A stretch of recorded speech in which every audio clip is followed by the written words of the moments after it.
पहलगाम आतंकवादी आक्रमण पर पाकिस्तान को समर्थन कला चीन कहला एमिति कथा। जम्मू और काश्मीर पहलगाम रे संप्रति घटी आतंकवादी आक्रमण को नहीं विवाद तीव्र होईची।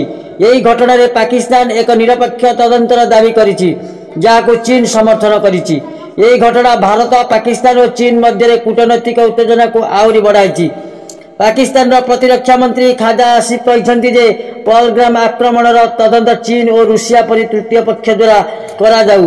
यही दाबी को चीन वैदेशिक मंत्री वांग यी समर्थन करी जे एक निरपेक्ष तदंत आवश्यक एवं उभय पाकिस्तान और भारत युद्धजनित परिस्थिति दूरे रही संयम अवलंबन करने उचित। चीन पाकिस्तान को निजर भल बंधु बोली अभिहित करिछि। अन्य पक्षरे भारतीय गणमाध्यम सूत्र अनुसार पहलगाम आक्रमण में पाकिस्तान हाथ थिबा अभियोग होईछि। याकु नै चीन रो एही समर्थन को केतेक भारतीय गणमाध्यम जोमुआ नीति बोली समालोचना करिसंती।